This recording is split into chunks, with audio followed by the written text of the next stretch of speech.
Well, here we are, tackling one of the most requested videos I've gotten to date, and I'm excited for this. So, let's talk about Rush. Yes, the Canadian holy trio of rock music. The masters of the three-piece supergroup kind of an idea. Now, a little bit of housekeeping before we dive right into it. We all know Rush. We all love Rush. You wouldn't be watching this video if you didn't have some kind of familiarity with Rush, so I'm not going to go into a big, lengthy background of how they formed, their music overall, even though I will be talking about each individual album and how much I enjoy them. So, this worst to best, we're already kind of familiar with how it works.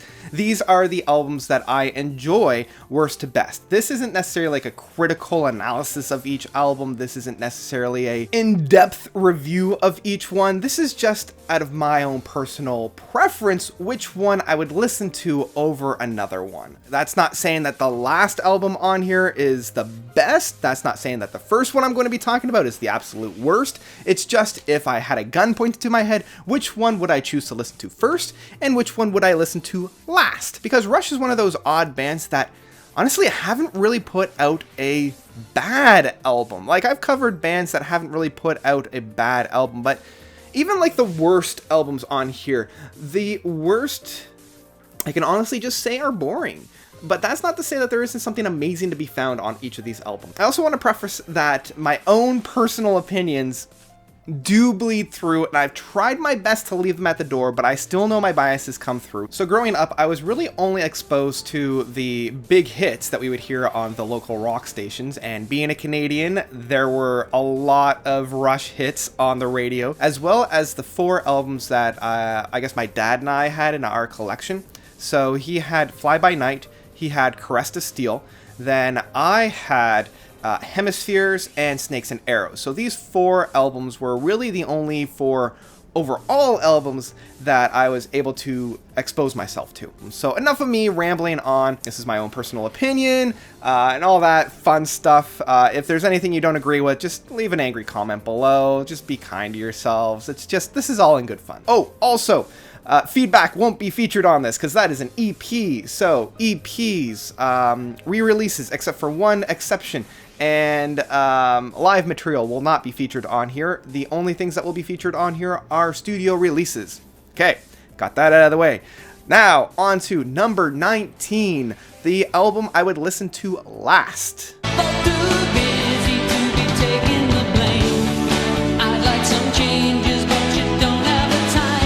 Their 1987 release, Hold Your Fire. Great year!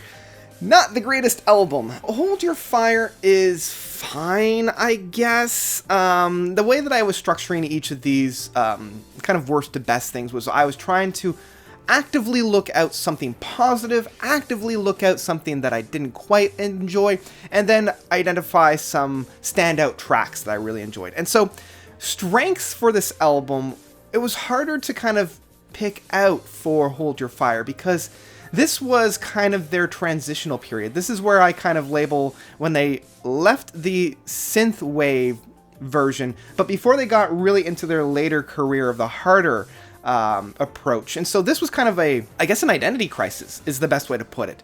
They didn't quite know where to go once they decided to kind of leave the synth behind, because Geddy was like clutching that synth and being like, no, you can't have it from me yet. No, I'm still using it. Let me use it. The only thing I can think of is at least Alex is coming in with the guitar work pretty heavily again. So we've incorporated the guitar works again. We've incorporated that little bit of a jam sessions, but they're tightened up a little bit as they've used within the tightening of the synthwave stuff. But yeah, there's not a whole lot. There's too many soft and melodramatic moments on this album as well, and it might be one of the only real strong points, which is ironic enough that it's also a little bit of a knock, because they were able to really master their softer movements, their more melodramatic movements on here, but overall this album just doesn't quite feel right. I guess would be the best way to put it. It's also way too long, and I think this is mainly why I put it as last, is that it's just way too long. It feels way too overblown. My mind is wandering way too much. There's no real standout moment. Like, there's no moment where I'm like, that's a great moment, or that's a great guitar lick, or that's a great bass line, or that's a great, like, drum fill. And there's also just no, like, end as well. Like, it just kind of peters out near the end tracks. With High Waters, it just kind of fizzles out, and there's really, like, nothing really to grab onto. I guess, like, the standout tracks that I would pick from this, Second Nature has some really good moments on it. It's one of the few tracks that actually kind of, like, works for me, and I want to, like, go back and listen to. Same with The Mission. The Mission's alright. But yeah, overall this album, it left me wanting more. So let's move on to the next one. But he's nobody's hero. Save the drowning child. Number 18, 1993's Counterparts.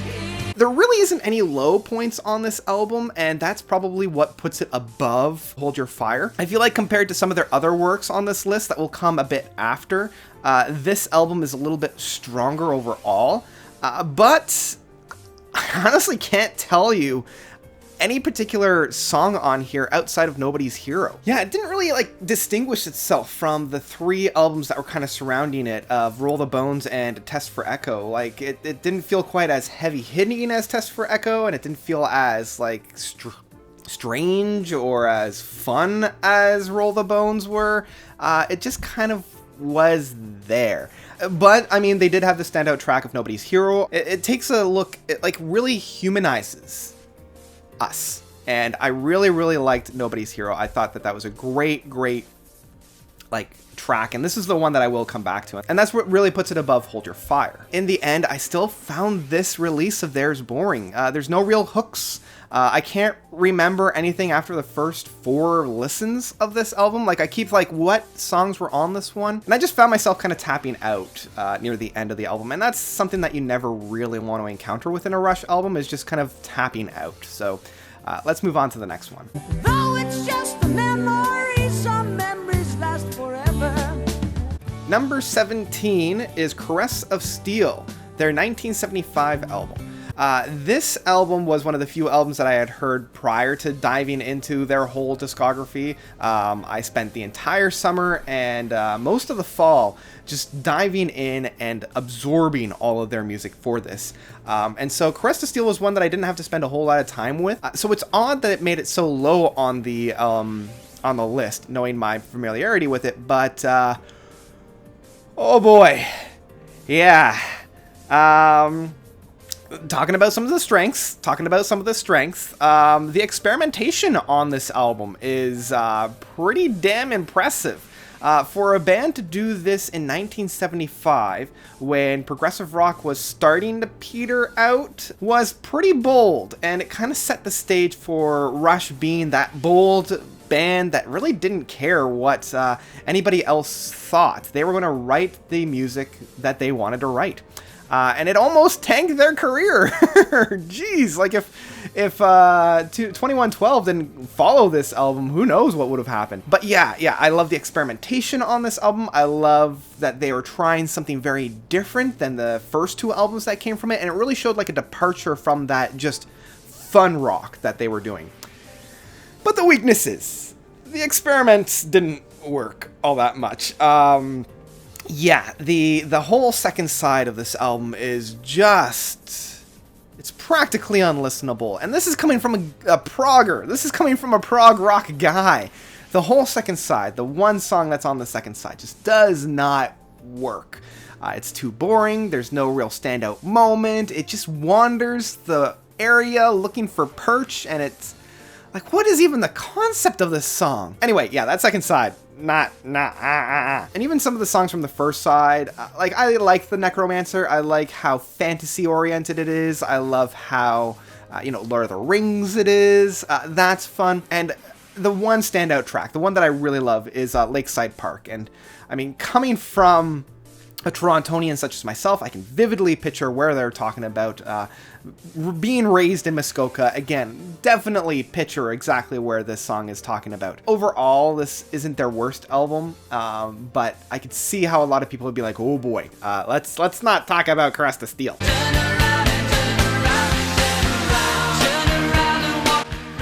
Alright, 16, their 1989 album Presto.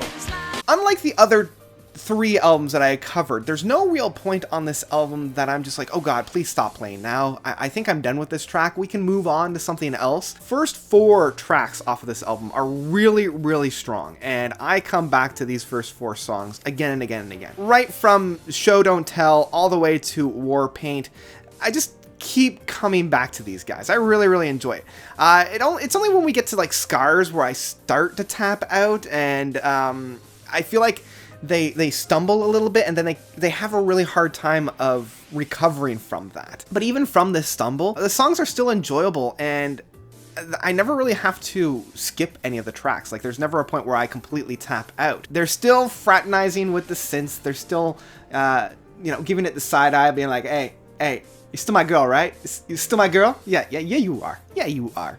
But they're using it more as padding as opposed to like the lead instrument here. So that I can really appreciate. I really, really enjoy the path. I think that's probably the best I can say about this album, is that it's also very unoffensive and accessible. And for a Rush album to be unoffensive and accessible for the general public, I don't really see that as a positive. But I do really like that first track, Chain Lightning, War Paint, The Path.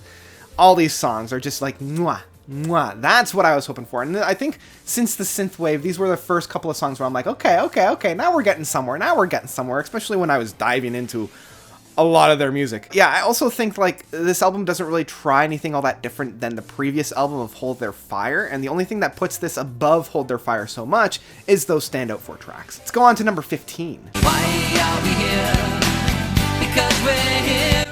Number 15, Roll the Bones, their 1991 album. Okay, not gonna lie, I know a lot of people would probably put this as the least or their weakest album, but for me, I just love that late 80s, early 90s cheese of the album. It's a few years old at this point, and I still can't help but love it. They use this fun aspect from that late 80s, early 90s, where people were just like, what is music? Like, grunge hadn't come in yet. That R&B movement was really, really big, like the underground rap. And there is a little bit of that featured on this album, but whereas other bands were using this as a crutch at that time, like that like that kind of synth drumming style, whereas other bands were using that as a crutch, these guys were just using it as a fun little dish of spice. I will admit, I love Roll the Bones. I love the title track. I love how fun it is. I love how groovy it is. And it's also very hooky. Like, this is one of the first tracks outside of Lakeside Park on the list so far that I genuinely adore, and like I'll come back to, even though there's a little bit of that rapping in it, and I don't mind it. I think it's fun. I think it's cute. And I know why people give this album a lot of flack. I can see already people in the comments going, why is Roll the Bones so high on your list? It shouldn't be that high. Honestly, I find this album a lot of fun, and I enjoy it a lot more than some of the other albums I've talked about previously. I mean, outside of Roll the Bones and a couple of the other tracks on here, it is still... they're still kind of like trying to figure out where they are in this late 80s, early 90s scene. Like, this is the wandering era, like past the synth wave and before we get into their harder stuff. This time period, they're just kind of wandering around. I think they're starting to figure out who they are on Roll the Bones. They're just not quite there yet. Number 14, their 1984 album Grace Under Pressure. Now, if I thought I was getting flack for Roll the Bones, this one I'm going to get a hell of a lot of flack for, because I know that there's a lot of die-hard fans of Grace Under Pressure, and I understand it, I get it, I know people love their synthwave stuff, I know, like, they are with Getty, with, like, taking that synth into bed with them. At least within this one, they went in hard. They went full-on synthwave. In that sense, that's fine, and when Alex is actually on this album, his solos are fantastic. Which is what put it so high up in my mind, even though this is one of my least favorite albums of theirs. But in the end, this album is also really short. I find the songs are overly simplistic in their structure, and I know this is what they were going for, but that's not why I come to Rush. Each song follows the same progression of verse, chorus, bridge, chorus. And it gets really old really fast. So by the end, even though this album is on the shorter side, I'm like, I just kind of want to leave. But some of the standout tracks, like I do love that first track of Early Distant Warning. I thought it did a great job of opening up the album. I like the fact that it was so unique in its identity. Like, they went in hard within that synth wave, and so I can at least appreciate it for that. But that's about it for this album. But I mean, it does show that this album is pretty solid when it's this high on the list. So let's move on to the album that followed it.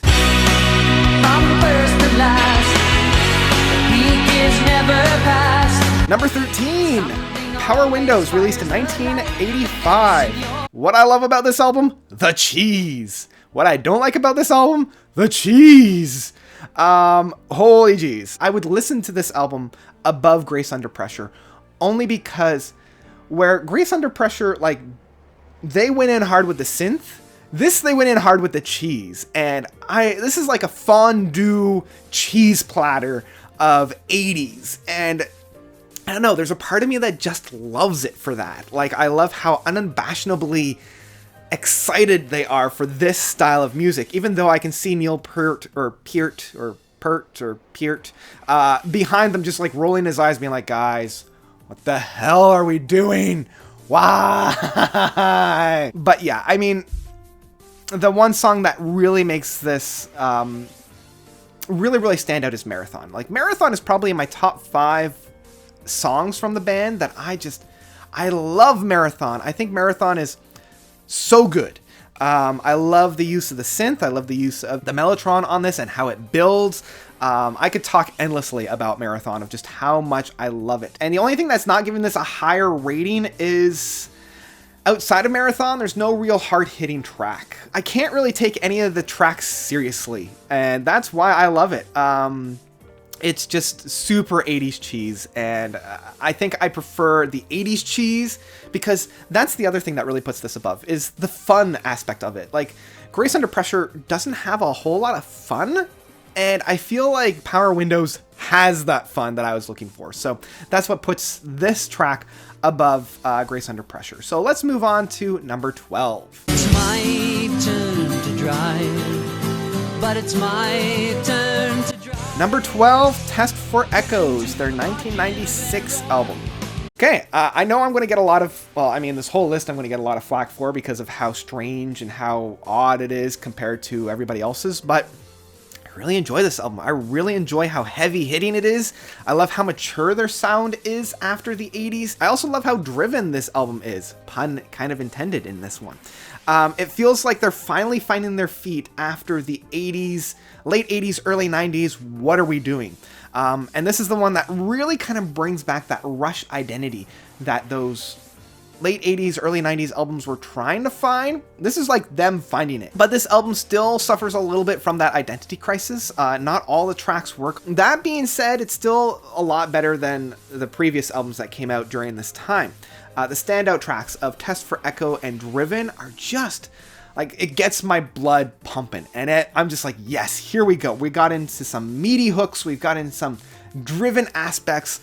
And I love just headbanging away to these. Like, I love how heavy these tracks are, how meaty it is. Probably one of the best albums that came out of that, like, mid 80s to in the entire 90s discography that saw the glimpses of what the band was, like, ready for, and they were getting ready. Like, there's still a little bit of synths on here, but again, it's very pushed back.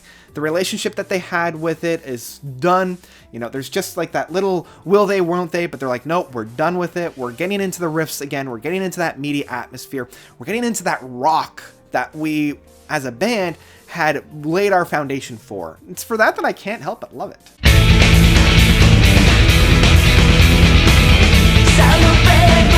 Number 11, Vapor Trails, released in 2002.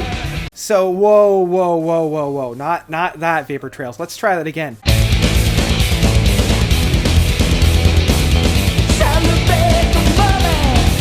Vapor Trails Remixed, released in 2013.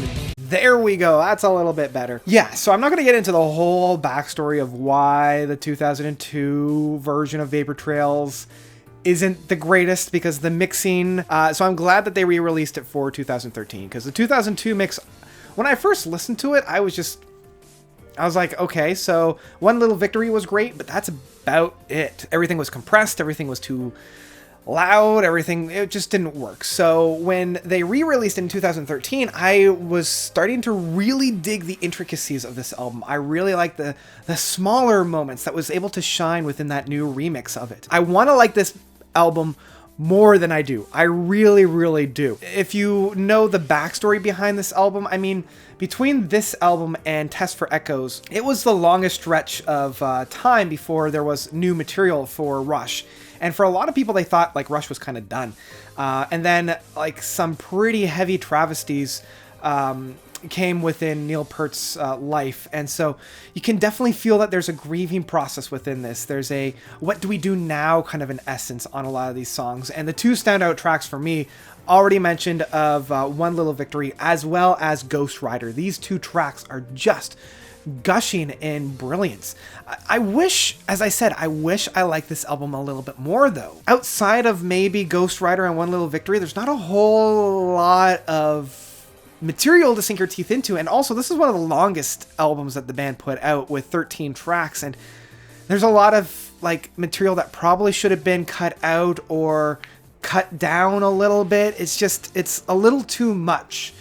For a band such as Rush. It's the first time since Caress of Steel that there's no synths. It's just the three of them, Geddy on bass, Alex on guitars, and Neil on drums, and that's it. That rounds out the album.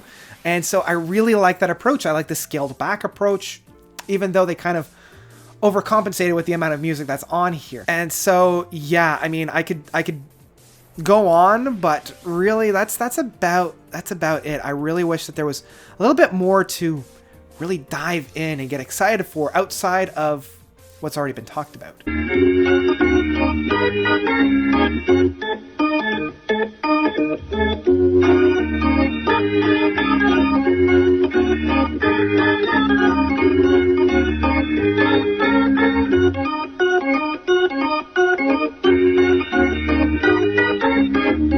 Let's move on to number 10.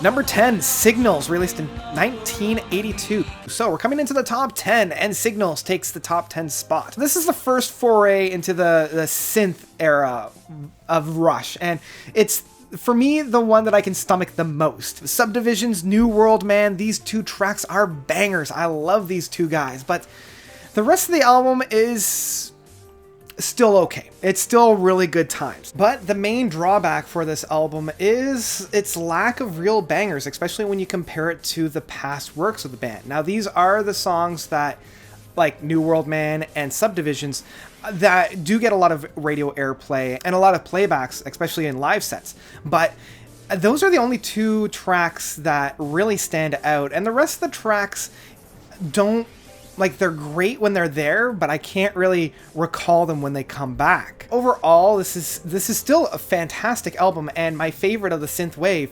but yeah, they did a lot better stuff. And I mean, this made it into the top 10, so let's find out what number 9 is.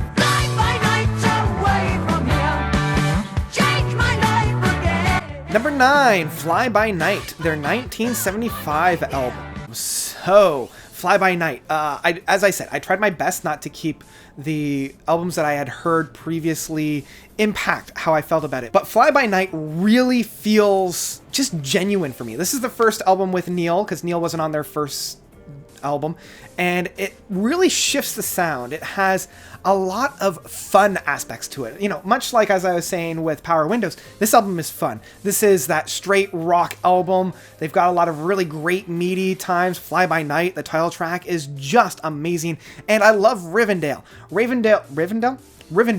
Rivendell is, you know, the homage to Rivendell, the location in Lord of the Rings. This is really showcasing the songwriting-ship of Neil, and it's a great time. It's not quite as hard-hitting as the debut album. It isn't quite as just rock fun of the early to mid 70s, but it still has some great moments on it, and one that I love coming back to. There's not much else to say about Fly By Night because it is pretty simple album. Like, it doesn't have the great complexes of the albums to come, and it's not quite as simplistic as some of the other ones that are much later on in their discography, but it's a great marriage between the two. It kind of shows both sides of the band and what the band's going to become. Let's move on to number 8. Hey baby, it's a quarter to 8. Number 8, Rush, the self-titled work released in 1974. Yeah, the only album not to feature Neil Peart. John Rusty is on drums here, his only credit within the entire discography, and this is the only album that really is just that fun rock. It has 2 standout tracks that they play over and over and over again, Workin' Man and In the Mood. I love In the Mood. It's one of my favorite tracks from Rush. It just reminds me so much of times up at the cottage. And this album is just a fun rock album. It's one that I love putting on. It's not as complex. It's not as overblown. It knows what it wants, and it does it very, very well. Started off with a bang as well. Like, this album just blew down the doors of so many people. Now, you can still feel like the band is pretty green. They're still stretching out their legs at figuring out who they are, and there's a few moments that don't quite land, and they're, you know, it's still, they're learning, they're still kind of growing, and you can see where they're going to go with their music style. The self-titled work is still one that I love and I will come back to time and time again. Let's find out what number 7 is.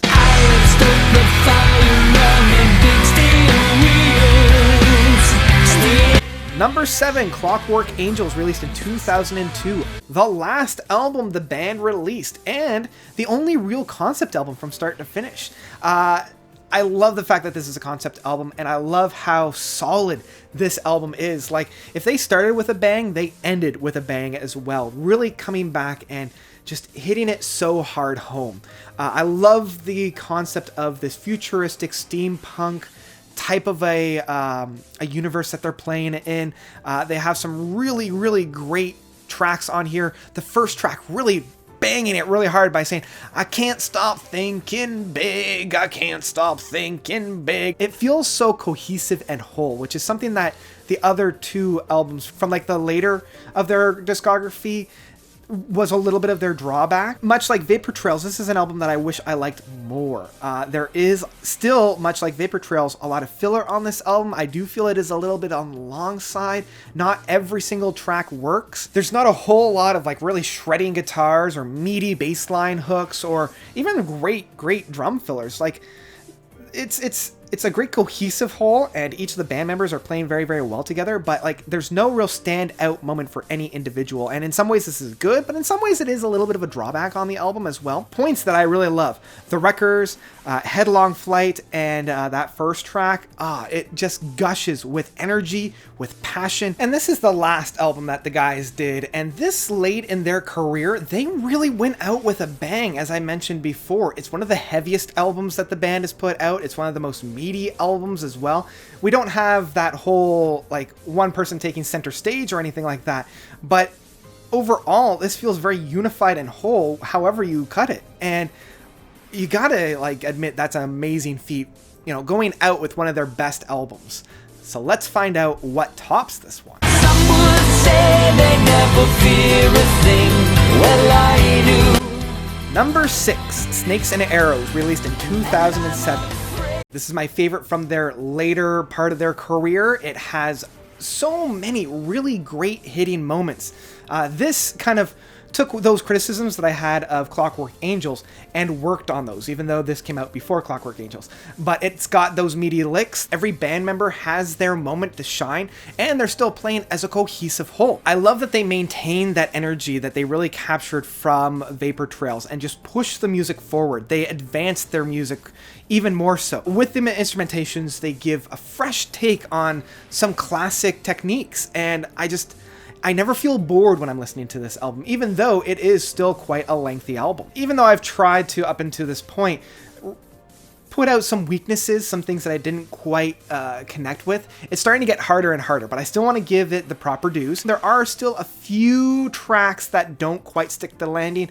It is a little bit on the longer side, even though I still enjoy the whole thing overall. But I love the opening track, Far Cry. I love Working Them Angels and Good News First. These 3 tracks are so meaty. They're so great. And the 3 instrumental pieces. I believe the main Monkey Business, the Bigger Bowl, and there's another one on here that's an instrumental piece. And each of these instrumental pieces are rockin' hard. Like, they really do their job well, but as I said, not all the songs work, so I do have to kind of knock it for that in that case. And I mean, as much as I wanted to leave my ideas and my biases at the door, this was one of the few albums that I knew coming into the band, and it does take me back to my undergrad when this album came out, and it just makes me think of the nostalgia of the past. And it's ironic that this is the second last album of theirs, and it brings me nostalgia joy, but I guess it also shows my age as well. So we're coming into the top 5. As you should probably know, they're all in the proggy sphere of things, so let's find out what number 5 is.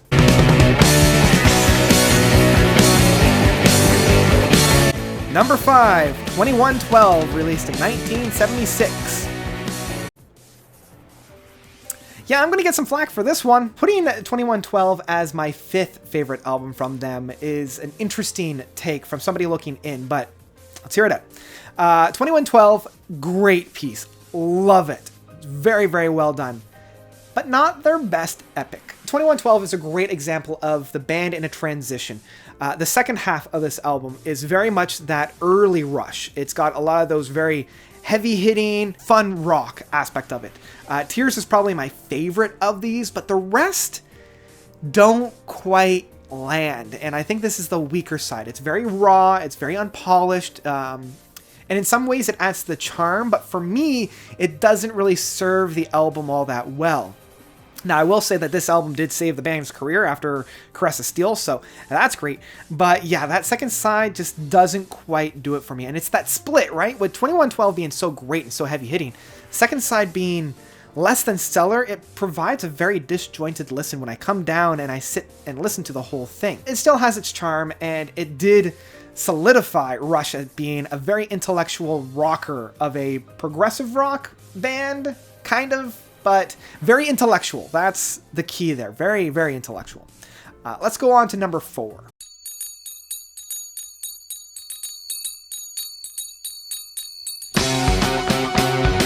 Number 4, Moving Pictures, released in 1981.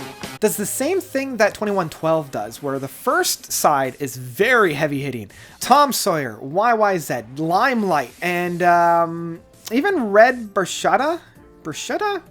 Anyway, these 4 tracks that open up just, like, those are just meaty. All singles, all amazing, all get radio airplay, at least here in Canada. But the second side, I love the camera eye, but you don't really hear it outside of maybe, like, a live set, and it's kind of buried. Witch Hunt, I love, and I've covered it in the past for my Halloween specials. It starts off the Fear saga, and Vital Signs is fine, but I feel like these 3 tracks are the weaker of the overall album, which creates, much like 2112, a very disjointed album listening experience. I'll put on the first side of this album, really love it, and then just kind of drift away with the second side. It doesn't quite hit as home, which is odd as well, because Camera Eye is one of the proggier tracks on this, and probably the last real prog pieces, but the first side is so stellar that I can't help but put it pretty high on this list, which is why it's number 4.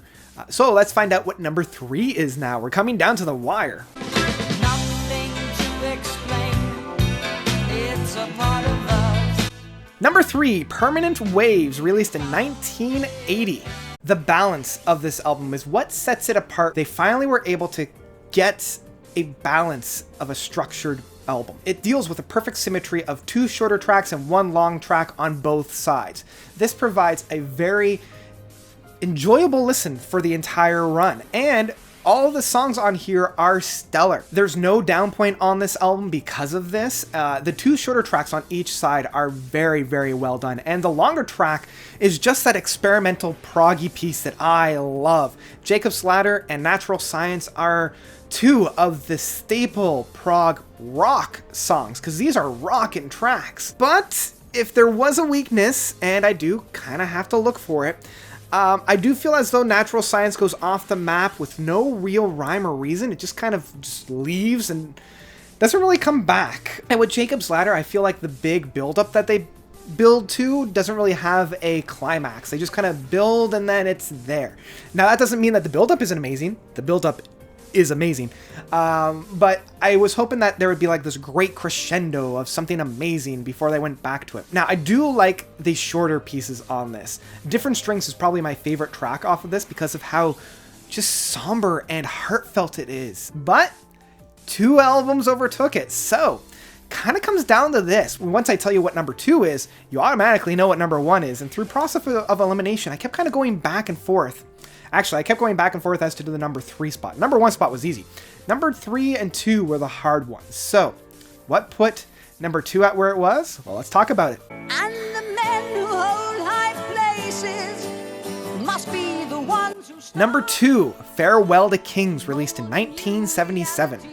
I love this album. The more I listened to it, the more I loved it. I love how minstrel it feels. It feels whimsical.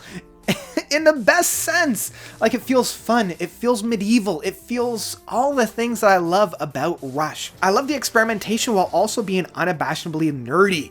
That's why I come to Rush. Like, they are nerds, and as a nerd myself, I love it. I love that. I love the epic and grand scale of a lot of these tracks while also being very somber and acoustic. Like, the first 2 tracks, A Farewell to Kings and Xanadu, play out this grand epic scale while introducing it very somber and very acoustical. And I will go on the record and say Closer to the Heart, the 3rd track and the last one on the first side, is my favorite Rush song.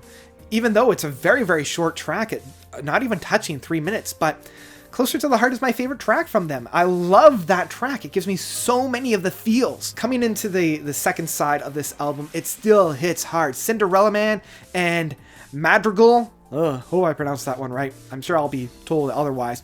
These 2 tracks, again, it provides what that first side did with the whimsy, but brings it down into a more humanized era. And this album is very human in that sense. And that's what I love about it. It humanizes the musician so very, very well.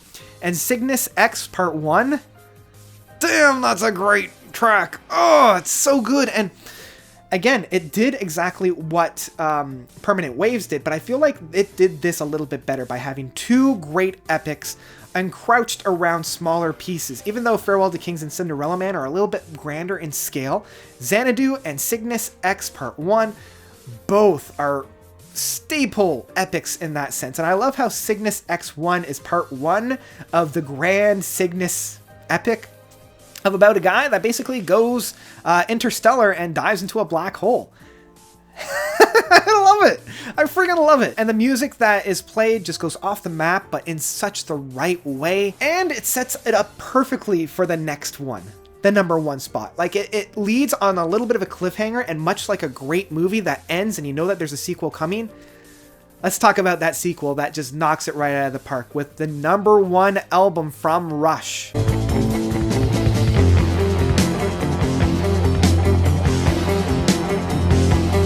Number 1, Hemispheres, released in 1978. Things I loved about this album. Everything. Things I didn't like about this album. Nothing. Standout tracks, all of them. And outside notes, this album is a masterpiece. I've already talked at length about this album with my good buddy Matt O'Leary. I've left that there for you to check out. We have a very in-depth discussion about the meaning behind the lyrics, the music itself, and all the interplays behind this. Summarizing this really quickly in a too long don't watch kind of a session, I love the balance of this album. This is like, it's a perfect album in that sense. It opens up with this grand epic tale of, I guess, Cygnus coming through the black hole, finding this area, and it's essentially the retelling of the grasshopper and ant metaphor. It's the balance bringer. It's Cygnus, that's the god of balance.